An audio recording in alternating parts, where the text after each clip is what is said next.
But I still believe that I don't believe floodgates will open, but there will be some movement in the market. And when that happens, the top talent, the talent that has the best capability, isn't going to stay.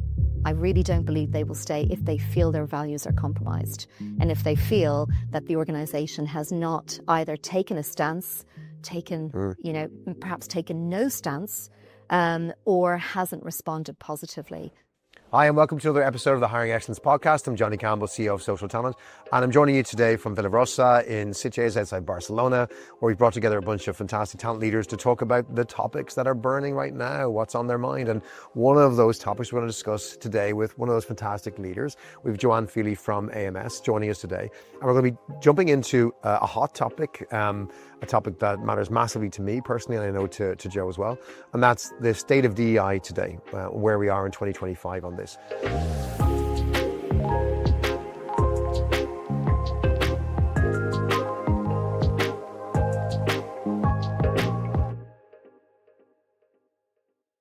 Joe, it's so great to have you here. You're Chief Innovation Officer of AMS. For our audience who aren't familiar with AMS, perhaps you might give it a background to the organization and maybe to your career, your background as well, and why this topic, how you ended up as the Chief Innovation Officer sitting here today talking with me about such a hot topic. Yeah. Thanks, Johnny. So AMS is a global recruitment, outsourcing and consulting organization. We hire about 300,000 colleagues on behalf of our clients globally, and we support many different brands and sectors, pretty much every sector across the globe. I joined AMS nearly 24 years ago, which I'm almost embarrassed to say. I was clearly a very young woman when I joined, absolutely straight out of college. And I suppose I've been very privileged to have had a really interesting journey, because when I started at AMS, we were reasonably new. We were inventing the concept of recruitment process outsourcing. We came up with the term, and it's a term we're in many ways moving away from, because it's really about talent. And we're really moving towards the concept of talent orchestration and orchestrating all the elements of talent. And DEI is a really important topic within that. So my role as Chief Innovation Officer is to keep our services current and to make sure that we're taking all the trends that we see in the market, all of the challenges that we see our kind of vast portfolio across the globe dealing with, and really synthesize those into a set of services that support clients going forward. And this is, I probably have said every year for the last 5 years that this is a really exciting time to be in this industry. I think it's gotten even more exciting. I know for many it's daunting, and there are some things in many ways kind of coming at us, be it technology and the impact of digital talent, which I think is a better term for agentic AI capability, but also, the backlash that we're seeing on some of the core principles of talent acquisition, which are about diversity, equity, inclusion, and belonging. I share your enthusiasm. I think we're in the minority. I think maybe there's something wrong with us, that we get excited by massive change. Yeah. It's an amazing time to work in talent acquisition and talent. I think it will look very different in 2 years than it does today, 5 years certainly. I embrace that. I love that. But you're right. There were a lot of change, not all of it positive, right? And we have had a huge change very quickly on the topic of DEI. Obviously 2020 was probably a turning point for many, when the prominence of DEI rose vastly after the murder of George Floyd in the US in particular, Black Lives Matter and other themes coming out of a pandemic where the world was fragile and feeling it, to 2025, where we've had a huge shift in policy in the US. With an executive order issued in January that has a massive impact on not just American organizations, but anyone doing business in the US, and has, really changed the conversation. Can you maybe give me some insight as to what you're hearing from the customers that you work with and the people you talk to? What are some of the issues out there? What are some of the fears, maybe some of the questions people are grasping with? Or maybe can you even describe the change, as you see it, and how it affects organizations? Well, I think first of all, it's at the end of the day, we're in a people-based business, and it kind of cuts to the core. in many ways, it cuts to the value set of most individuals who are engaged, most leaders who are engaged in talent acquisition, because really we're here to promote fair practices no matter what. And so I think that there's been a bit of a head scratching moment, because it's sort of an attack on the very core of what we do as practitioners. And I think now that even though that was only January, a little bit of the fog has settled and people are really now getting pragmatic about what to do. So obviously we've had a whole bunch of executive orders, as you said. At the moment, that really impacts federal contractors, but it also impacts those organizations who support federal contractors. And the first of that was the doing away with the legislation on affirmative action, which, in my time, I used to be a recruiter in the US many years ago, and affirmative action was such a monumental piece of legislation at the time. So that's been done away with. And I think what we're seeing now is, whereas the performative aspects of DE&I were so important, prove it to me, prove it that having a diverse organization is going to outperform competitors. That was the imperative at the very start of this journey. And I think we've spent an awful lot of time really proving it and working on the performative aspects. And now what we're seeing is organizations needing to move away from those performative aspects. Instead, a lot of the executive orders are, in many respects, a backlash on the idea that the minority have been favored over the majority. And now we hire on merit. But that suggests that we live and work in a meritocracy, and we don't. And I suppose if you were to pare back, and this is when I talk to a lot of TA leaders, what they're really looking at now is paring back the terminology on DEI. And saying, at the end of the day, it's about fairness. Are we really not going to pay people fairly? Are we really not going to treat people fairly? So if you kind of take the headlight or the headline away and look at it from a very pragmatic perspective, I am encountering lots of TA leaders that are not really changing their practices. What they're doing is they're not shining a spotlight on it. They're not looking at the performative measures anymore. Whereas before, even there was a legislative requirement in some jurisdictions to report on, and we still have it in Europe, obviously, with the Equal Pay Act. Whereas before, we were actively, in AMS, we were taking targets on how we could present diverse slates and also increase representation, and increase representation in a targeted way. Absolutely seeing organizations moving away from it, but moving away from the measurement, but not moving away from the practice, and really looking at how they can rename the practice to keep it going, because it feels like a moment in time. It feels like this will come back. At the end of the day, I was just looking at a report, and it's kind of based on some of the measures that McKinsey brought out back in the early 2000s, when all of this sort of diversity and inclusion, as it was often known at the time, came out around the performance of organizations who have a more diverse leadership. At the time, it was about leadership, and obviously it's infused way further down the organization. And those organizations with better representation still outperform their peers by 35%. It's a fact. So are we really going to move away from that fact? I doubt that we are. So, but if you look at some of the facts around that 35%, the fact that we are in a world where there are talent shortages everywhere. We have an aging population. We have birth rates declining. We have multi-generational population, workforce for the first time, all working together. There are a number of different people issues that are making up the workforce.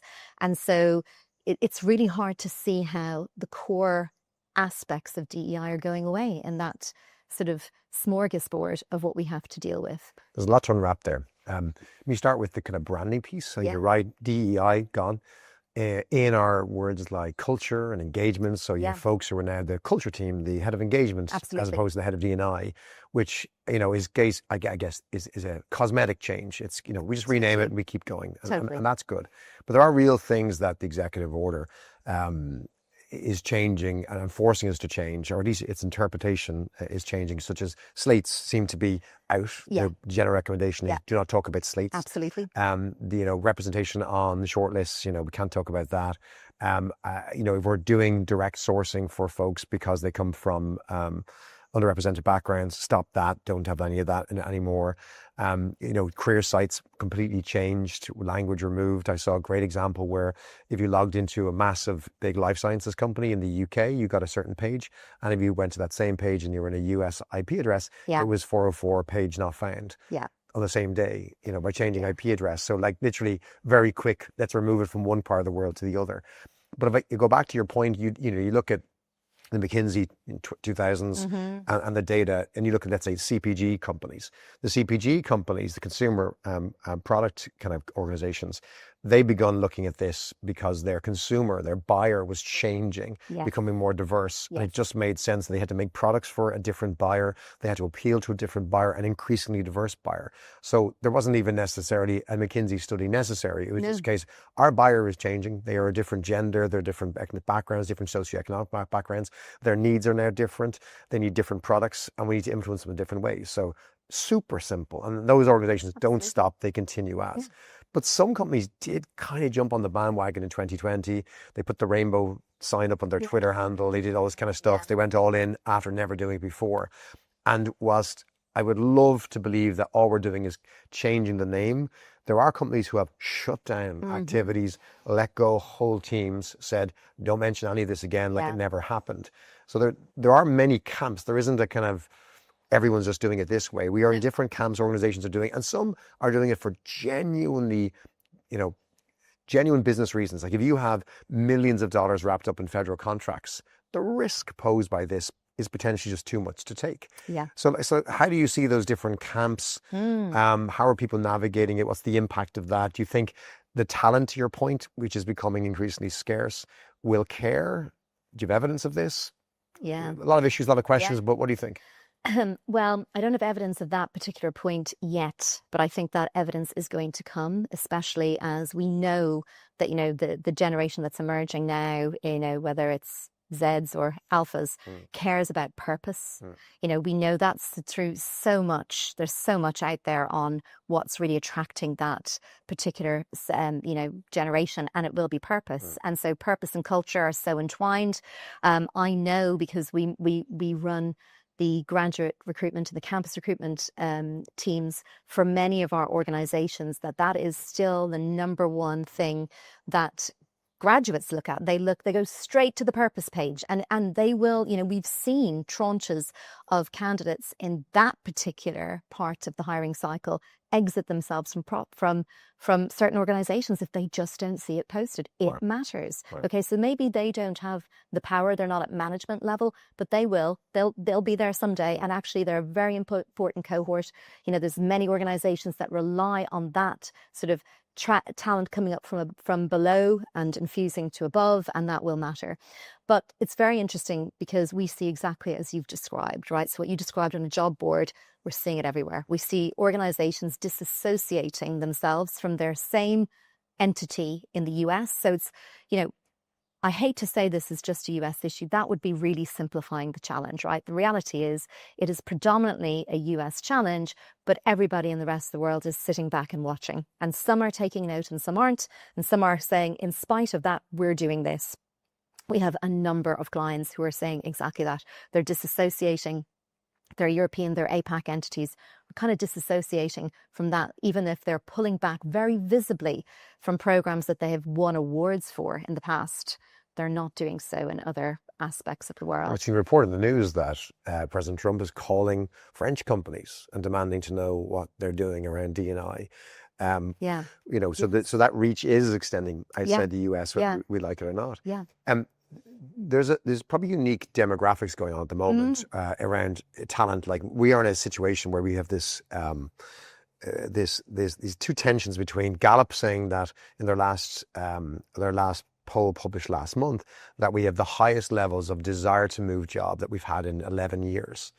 And then we have the lowest levels of attrition we've seen in probably the same amount. So people want to move jobs more than they've ever, but they're not. Yeah. That will break at some point, right? And they will both reconcile themselves again and will have some sort of movement in the market. Is it, is it just in 2025, early 2025, we have this situation where because there's such low attrition, we're not seeing the effect in, let's say, experienced hires on this, on what companies are doing or not doing around DEI isn't impacting talent just yet because they're not moving. Yeah. But as this reconciles itself and they start moving again, do you anticipate that that's where we'll see people voting with their feet and saying, okay, you did this in 2025 or didn't do this in 2025, and I'm going to remember you for that? Like we did in COVID when companies responded positively or not. And then by 2021, when people started moving, we saw the impact a year later hit the workforce going, I didn't like the way you handled COVID. I didn't want to leave the job at the time, but now that I can, I'm gone. Yeah, I believe we will. But I also don't believe we'll ever see the hiring volumes come back at the rate that we saw in 2021 or 2022. No, true. Certainly not in my career life cycle. No. And also digital talent will have such an impact. Organizations are just not going to hire at that level that they did before. But I still believe that I don't believe floodgates will open, but there will be some movement in the market. And when that happens, the top talent, the talent that has the best capability, isn't going to stay. I really don't believe they will stay if they feel their values are compromised. And if they feel that the organization has not either taken a stance, perhaps taken no stance, or hasn't responded positively. It's interesting though, Johnny, because, we saw Google, for example, pull back in a fairly major way from their diversity, equity and inclusion practices. And now, I don't know if you saw, but I read an article on CNBC just this weekend where, we've seen the CEO of Google now saying, well, actually we're still true to our values. We're still true to our culture. And they've renamed it to the Diversity and Opportunities Organization, right? So equity is the one that's coming out. And I find that really interesting because, to your point, in 2020 and the focus post the murder of George Floyd and the resurgence of the Black Lives Matter movement is really when equity became part of the equation. It was diversity and inclusion, or just diversity before, and equity became part of that. And yet equity, in many respects, is the most fundamental part because it is about creating an even playing field. An even playing field can mean many things. Back to my point around, are we really not going to pay people the same? And some of this needed to be exposed. Is that really going to go away? I don't believe it will. I mean, if you pare it back to at its fundamental core, what are we trying to do? We're trying to treat people well. We're trying to create, the capability within the organization to drive us to be more competitive. Why would we stop ourselves? Why would we hold ourselves back from doing that? Back to your point, very limited movement in the market. Back to the point that there's, skills shortages. We shouldn't disadvantage ourselves. We should look for every opportunity to create some competitive advantage. And when you talk about how some of the consumer organizations have just done this because it makes sense, it's common sense. This is our consumer group. We see the same thing happening within organizations. Those that are operating in certain locations and are still requiring individuals to do those roles. And in many respects, the Trump administration's strategy is about manufacturing and bringing manufacturing back to the US. Again, I find it extraordinary because surely a manufacturing is the one area that's super ripe for digitization. Either way, if you are going to get back to that sort of manufacturing, plant-based or local-based hiring, you're very, very constrained by the talent that exists in a radius that could be 100 miles, perhaps. It could be 20 miles, it could be 5 miles. And so differentiation is key, but also creating talent. And what we're seeing outside of the US, it's a term I don't ever really come across in the US, is social impact and social mobility, and aligning that to a sustainable hiring strategy. So it's hard to ultimately, I'm sure ESG will be the next thing that's attacked, where the backlash will be felt. There is no doubt that that's probably the next one on the agenda. But ultimately, we're seeing a lot of organizations aligning the principles of their ESG policies to their hiring policies. And it makes sense. Again, it's just common sense because this is the radius in which we operate in. This is where our talent can be. We have to engage with the talent in the locations that we're at. And that might be an upskilling or reskilling program. That probably isn't hiring ready-made talent. No. I mean, we talked about it before we record this podcast this morning, separate of us talking about, for example, your idea of manufacturing being done by robots. It's probably the way it is. We talked about life science examples and other industries where it's inevitable that you're going to see robots do it. And who makes the robots? Other robots, right? Building robots for factories with robots that have very few people, like data centers, right? Where you have the construction of those same buildings might generate jobs, but then when they're up and running, you don't really have any jobs. And then there's areas like the textile industry, which we discussed this morning, just doesn't belong in the Western world. It just isn't cost competitive. You can't do it. It's moved to Asia. It has to go to certain markets because we cannot compete at the volume of, let's say, fast fashion with manufacturing or any sort of support in Western economies like the US or in parts of Europe. It's long gone from here and then coming back, and it sits in different economies. But to your point around, I think the when you boil it all down to, we need talent to do jobs.